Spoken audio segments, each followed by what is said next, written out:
ട്രിവാൻഡ്രം ഒരു വികാരമാണോ ഇപ്പോഴും? അയ്യോ എനിക്ക് ഭയങ്കര വികാരമാണ്. ചിലർക്ക് അത് അംഗീകരിച്ചു തരാൻ പറ്റത്തില്ല കേട്ടോ.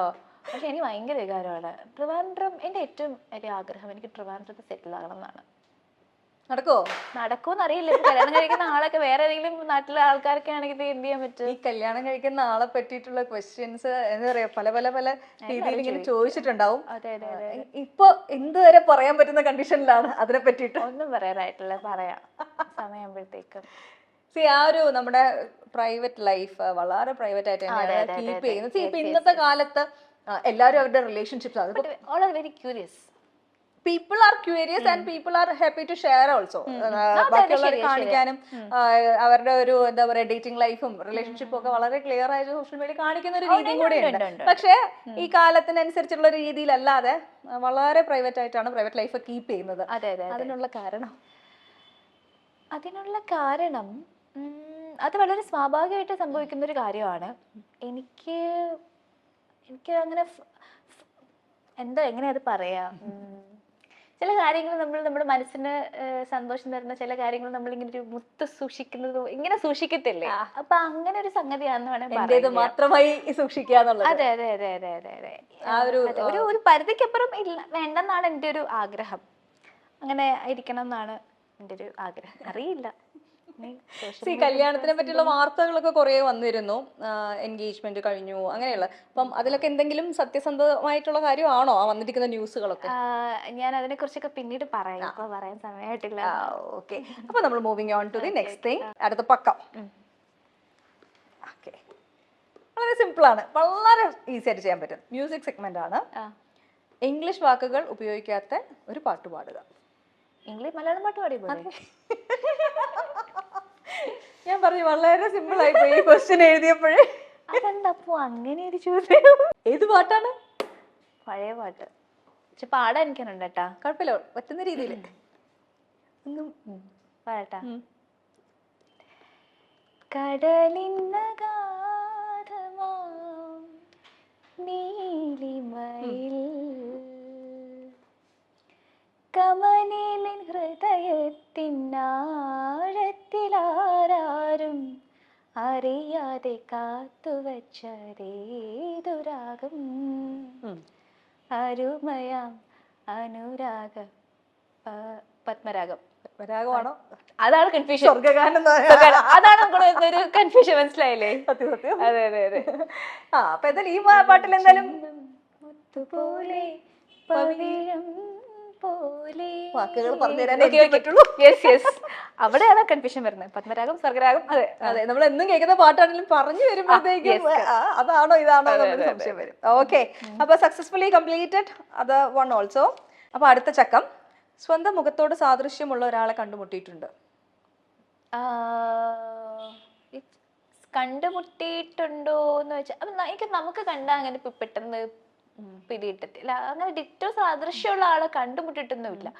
പിന്നെ ഒത്തിരി പേര് ഓൺലൈനിലും ഒക്കെ, പിന്നെ ഇപ്പൊ കൊളീഗ്സ് കൂടെ വർക്ക് ചെയ്യുന്ന കൊളീഗ്സ് ഒക്കെ ഇന്ന ആളെ പോലെ ഇരിക്കുന്നെന്ന് പറയാം. അങ്ങനെ കുറെ പേരുടെ പേര് പറഞ്ഞിട്ടുണ്ട്. അങ്ങനെ എനിക്കും തോന്നിയിട്ടുള്ള ഒരാളാണ്. നേരിട്ട് കാണുന്നേക്കാൾ കൂടുതൽ നമ്മള് സ്ക്രീനിൽ കാണുമ്പോൾ ഭയങ്കരമായിട്ട് സിമിലാരിറ്റി തോന്നിയിട്ടുള്ള ആക്ട്രസ് ഒക്കെ ഉണ്ട്. അതെ അതെ അതെ. ഏറ്റവും കൂടുതൽ കേൾക്കുന്ന ആരുമായിട്ടുള്ള ഏറ്റവും കൂടുതൽ ഇപ്പൊ കേൾക്കുന്നത് നമ്മുടെ പാൻ ഇന്ത്യൻ സ്റ്റാർ ക്യൂട്ട്നെസിന്റെ. അതെ അതെ അതെ അതെ അതെ. രശ്മിക ശരിക്കും കേട്ടോ, എനിക്ക് എവിടെയൊക്കെയോ തോന്നാറുണ്ട് ചില ഫോട്ടോസ് ചില ആംഗിളില് അങ്ങനെ പറഞ്ഞു കേൾക്കുന്നത് ശരിയാ എന്തോ ഇതാണ്. പക്ഷെ അത് മാത്രമല്ല കേട്ടോ, ഷംന കാസിമിനെ പോലെ ഇരിക്കുന്നു എന്ന് ചിലർ പറയും. ചിലർ പലതും തോന്നുവേ. ഷംന കാസിം ഒരു ദിവസം എന്നെ കണ്ടപ്പോൾ പറഞ്ഞു സുമലതേനെ പോലെ ഇരിക്കുന്നു. പണ്ട് വേണ റിലീസ് ചെയ്ത സമയത്ത് എന്റെ കമന്റ്സിൽ ശിവതയെ പോലെ ഇരിക്കുന്നു ഒരു കമന്റ്. പല കമന്റ്സ് ആണ്. പിന്നെ ആംബർ ഹേർഡിന്റെ ചെറിയ ഇതുണ്ടെന്ന് പറയും. അത് ഏതൊക്കെയോ ആംഗിളിൽ നിന്നുള്ള ഓരോ കമന്റ്സും. അതിൽ ഏറ്റവും സന്തോഷം തോന്നിയത് ആരുമായിട്ടുള്ള സിമിലാരിറ്റി കേട്ടപ്പോഴും? അങ്ങനെ വെച്ചാല് എല്ലാരും എല്ലാരും കുഴപ്പമില്ല. ഞാൻ ചിന്തിക്കുന്നത് എന്താണെന്നറിയാവോ, ഇവരൊക്കെ റിജക്ട് ചെയ്യുന്ന മൂവീസ് ഉണ്ടായിരിക്കുമല്ലേ, ഡേറ്റ് ഇല്ലാണ്ട് മൂവീസ് ഒക്കെ, അതൊക്കെ ഇന്ന കുട്ടി അയാൾ ആ പോലെ ഇരിക്കും പക്ഷെ നന്നായിരിക്കും എന്നൊക്കെ ചിന്തിച്ച് അങ്ങനെ പ്രോജക്ട്സ് ഒക്കെ വന്നോട്ടെ വരണം എന്നാണ് എൻ്റെ ഒരു ആഗ്രഹം. പക്ഷെ അങ്ങനെ സംഭവിച്ചിട്ടില്ല. ഞാൻ ഇന്ന് ഒരാളുടെ കൊണ്ട് അതിമോഹമായി പ്രവീണ ചേച്ചിയുടെ ഒരു ചെറിയ ഛായ ഉണ്ട്. ആണോ? എവിടെയോ അതെ. ഭയങ്കര ഫുൾ ആയിട്ടുള്ള ഇല്ല, face ഇല്ല, അല്ല. എവിടെയോ എങ്കയോ ആണല്ലേ? ചെറുപ്പത്തിലുള്ള പ്രവീണ ചേച്ചിയുടെ ഒരു ഛായയും തോന്നുന്നുണ്ട്. അപ്പൊ എന്തായാലും ഇവര് റിജക്ട് ചെയ്യുന്നത് എന്നുള്ളതല്ല, ഡേറ്റ് ഫ്രീ ആണ്, അതെ. സിനിമകൾ ചെയ്യാൻ റിജക്ട് ചെയ്തെന്നല്ല, ഡേറ്റ് ക്ലാഷ് ഒക്കെ വന്നു കഴിഞ്ഞാല് ഓക്കെ. അപ്പൊ ചക്കത്തിൽ അടുത്തത്, മറ്റുള്ളവരുടെ ഉപദേശം കേട്ട് തലവേദന ഉണ്ടായിട്ടുണ്ട്.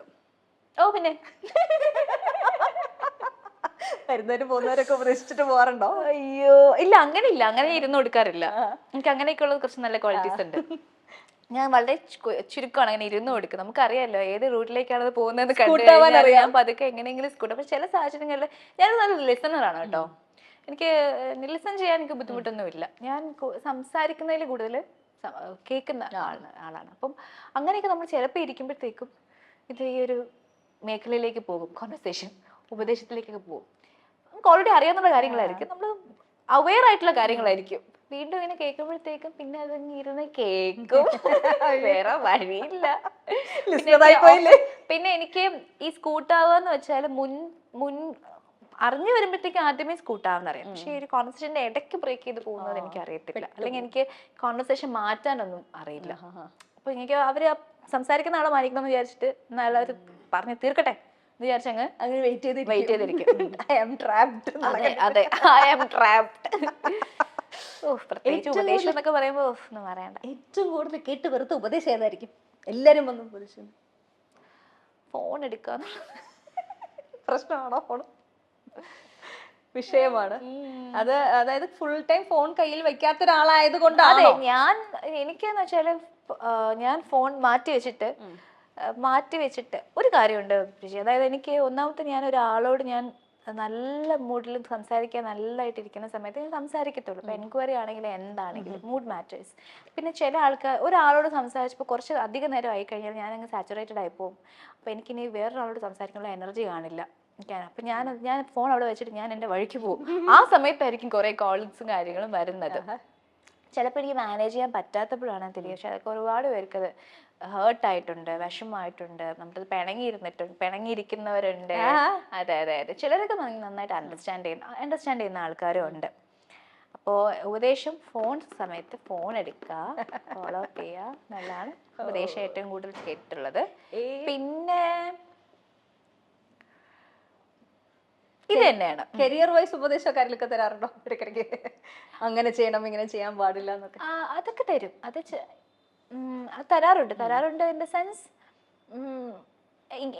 ഉണ്ട് ഇങ്ങനെ വേണം അങ്ങനെ വേണം എന്ന് പറയുന്നു. പക്ഷെ നമുക്കറിയാലോ നമുക്ക് എന്ത് വേണം എന്നുള്ളതിനെ കുറിച്ച് നമുക്കൊരു ഐഡിയ ഉണ്ടല്ലോ. അപ്പൊ ഞാൻ അതനുസരിച്ചാണ് പോകുന്നത്. ഇപ്പം സോഷ്യൽ മീഡിയയിൽ നമ്മളെ തന്നെ വിഷ്വൽസ് വരുന്ന സമയത്ത് അതിനകത്ത് പോസിറ്റീവ് ആയിട്ടുള്ളതും നെഗറ്റീവ് ആയിട്ടുള്ള കമന്റ്സും ഒരുപോലെ വരാം. അല്ലെങ്കിൽ ചിലപ്പോൾ നെഗറ്റീവിനായിരിക്കും കൂടുതൽ. ഒരാള് എന്തെങ്കിലും മോശമായിട്ട് പറഞ്ഞു തുടങ്ങി കഴിഞ്ഞാൽ പിന്നെ അത് കാട്ടുതീ പോലെ പടർന്ന് എല്ലാവരും അത് പറയാനുള്ള ഏറ്റെടുത്ത് പറയുന്ന ഒരു ട്രെൻഡ് ഉണ്ട്. അപ്പോൾ കഴിഞ്ഞ ദിവസം ഒരു ഇന്റർവ്യൂ, ഞാൻ ഡയാനയാണ് എൻ്റെ ഗസ്റ്റ് എന്നറിഞ്ഞപ്പോൾ ഞാൻ കുറച്ച് റെഫറൻസ് എടുക്കുമായിരുന്നു. അപ്പോൾ അതിനകത്ത് ഒരു ഇന്റർവ്യൂവിൽ മതത്തിനെ കുറിച്ച് പറയുന്നുണ്ടായിരുന്നു. സോ അപ്പോൾ ആ പറഞ്ഞ വേർഡ് ഡിഫൈൻ ചെയ്യാൻ വേണ്ടി എടുത്തൊരു വേർഡിനെ ബേസ് ചെയ്ത് ആൾക്കാർ ഭയങ്കരമായിട്ട് നെഗറ്റീവ് പറയുന്നുണ്ടായിരുന്നു. സോ വളരെ സീരിയസ് ആയിട്ടുള്ള ഒരു വിഷയമാണ് മതം എന്ന് പറയുന്നത്. നമ്മൾ മതം നിഷ്കർഷിക്കുന്നതായിട്ടുള്ള കുറേ രീതികൾ നമ്മൾ ഫോളോ ചെയ്ത് പോകുന്ന ആൾക്കാരാണെങ്കിൽ പോലും നമ്മുടെ പ്രൊഫഷന് വേണ്ടി നമുക്ക് എപ്പോഴും കൃത്യമായ രീതികൾ ഫോളോ ചെയ്യാൻ പറ്റാതിരിക്കും. അപ്പോൾ അങ്ങനത്തെ ഉള്ള സിറ്റുവേഷനിൽ വരുന്ന നെഗറ്റീവ്സിനെ എങ്ങനെയാണ് ഡീൽ ചെയ്യുന്നത്? ഞാൻ ആക്ച്വലി ഞാൻ ആ ഇന്റർവ്യൂവിന് താഴെ വന്നിരിക്കുന്ന കമന്റ്സ് ഞാൻ വായിച്ചിട്ടില്ല സത്യം പറഞ്ഞാൽ. ഞാൻ ആദ്യത്തെ 1-2 കമന്റ് വായിച്ചിട്ട് ഞാൻ അതിന് ശേഷം വായിക്കാൻ നിന്നിട്ടില്ല. അപ്പൊ എനിക്കറിയാം അത് വായിച്ചു കഴിഞ്ഞാൽ എനിക്ക് വിഷമമാകും എന്നുള്ള കാര്യം എനിക്കറിയാം. പിന്നെ നമ്മൾ ഈ ഒരു ശരിക്കും നമ്മൾ ഈ മതം എന്നുള്ളൊരു വാക്ക് തന്നെ നമ്മൾ പറഞ്ഞല്ലോ, നമുക്കതിന് കിട്ടുന്ന റെസ്പോൺസ് ഭയങ്കര നമ്പർ ഓഫ് റെസ്പോൺസ് ഭയങ്കര ഹൈ ആയിരിക്കും. അത് ആൾക്കാരെ ഭയങ്കരമായിട്ട് പ്രൊവോക്ക് ചെയ്യുന്ന ഒന്നാണ്. നമ്മൾ നല്ലത് പറഞ്ഞാലും എന്തെങ്കിലും ആ വാക്ക് പറഞ്ഞാൽ മതി അതിങ്ങനെ വരും. അപ്പം ഞാനത് വളരെ കാഷ്വലായിട്ട് ഞാൻ സംസാരിച്ചു പോയൊരു വിഷയമാണ്. It's very important for me actually. എനിക്ക് വളരെ വിലപ്പെട്ടതാണ് എൻ്റെ വിശ്വാസങ്ങൾ. അപ്പോൾ അതിനെക്കുറിച്ച് ഞാൻ കാഷ്വൽ സംസാരിച്ച് പോയപ്പോഴത്തേക്കും അത് പല ആൾക്കാരെ വ്യാഖ്യാനിച്ചിരിക്കുന്നതും പല രീതിയിലാണ്. അത് പലരും ഉൾക്കൊണ്ടിരിക്കുന്നത് വളരെ ഡിഫറെൻ്റ് ആയിട്ട്. ഞാൻ ഉദ്ദേശിച്ച കാര്യങ്ങളോ അങ്ങനെയൊന്നും അല്ല, അവരുടേതായ രീതിയിലാണ് റെസ്പോണ്ട് ചെയ്തിരിക്കുന്നത്. നമുക്കൊന്നും ചെയ്യാൻ പറ്റില്ല. ഞാൻ ഹെൽപ്ലെസ് ആണ്. നമുക്ക് ആരുടെയും വായ മൂടിക്കെട്ടാനൊന്നും പറ്റത്തില്ല. പിന്നെ അവരവരുടെ കാഴ്ചപ്പാടുകൾ കമന്റ് ചെയ്യുന്നു, രീതികൾ കമന്റ് ചെയ്യുന്നു. Let it be there. നടി ഡയാന ഹമീദ് അമീൻ തടത്തിൽ വിവാഹ വാർത്തയാണ് സോഷ്യൽ മീഡിയ നിറയെ. ഇവർ തമ്മിൽ ഇത്രകാലം പ്രണയത്തിലായിരുന്നോ എന്നാണ് ആരാധകരുടെ ചോദ്യം. അതീവ രഹസ്യമായിട്ടാണ് വിവാഹം എങ്കിലും മീഡിയ രംഗത്തെ പ്രമുഖർ എല്ലാം തന്നെ വിവാഹത്തിൽ പങ്കെടുക്കാൻ എത്തിയിരുന്നു. അവതാരകനായും നടനായും അമീൻ സോഷ്യൽ മീഡിയയ്ക്ക് സുപരിചിതനാണ്. നടിയും അവതാരകയുമാണ് ഡയാന. മുൻപേ തന്നെ സോഷ്യൽ മീഡിയയിൽ ചെറിയൊരു സൂചന ഡയാന നൽകിയിരുന്നു. വിവിധ പരമ്പരകളും സ്റ്റാർ മാജിക്കും സിനിമകളും ഒക്കെയായി ഡയാന ഹമീദ് വർഷങ്ങളായി സോഷ്യൽ മീഡിയയിലുണ്ട്. സ്റ്റാർ മാജിക്കിലൂടെയാണ് താരം കൂടുതൽ ശ്രദ്ധിക്കപ്പെട്ടത്. ഈ ഷോയിൽ വന്നതോടെയാണ് ആളുകൾ തന്നെ തിരിച്ചറിഞ്ഞു തുടങ്ങിയത്. എവിടെ പോയാലും ഷോയുടെ കാര്യങ്ങൾ ചോദിക്കും എന്നാണ് ഒരിക്കൽ ഡയാന പറഞ്ഞിരുന്നത്. പാട്ടും സ്കിറ്റും ഗെയിമും ഒക്കെയായി ഡയാന സ്റ്റാർ മാജിക്കിൽ സജീവ വ്യക്തിത്വമായിരുന്നു. അമീൻ ടെലിവിഷൻ ഷോയിലും പരമ്പരകളിലും സജീവമാണ്. തന്റെ വിവാഹത്തെക്കുറിച്ച് ഡയാന ഒരിക്കൽ സ്റ്റാർ മാജിക്കിൽ സംസാരിച്ചിരുന്നു. എയിൽ തുടങ്ങുന്ന പേരാണ്. അടുത്ത വർഷമായിരിക്കും വിവാഹം എന്നാണ് 2023 ഡയാന പറഞ്ഞത്. കഴിഞ്ഞ വർഷം വിവാഹം പ്രതീക്ഷിച്ചുവെങ്കിലും നീണ്ടുപോവുകയായിരുന്നു. അടുത്ത വർഷം വിവാഹം നടന്നേക്കും. കല്യാണം കഴിക്കാൻ പോകുന്ന ആളുടെ പേര് എയിലാണ് തുടങ്ങുന്നതെന്നും ഡയാന അന്ന് വെളിപ്പെടുത്തിയിരുന്നു. ഡയാന എന്നാണ് ശരിക്കുമുള്ള പേര്. എല്ലാവരും ഡയാന എന്നാണ് വിളിക്കാറുള്ളത്. അങ്ങനെയാണ് ആ പേര് ആളുകളിൽ സ്ഥിരമായി മാറിയത്. തന്റെ യഥാർത്ഥ പേര് സജ്ന എന്നാണെന്നും ഡയാന പറയുന്നുണ്ട്.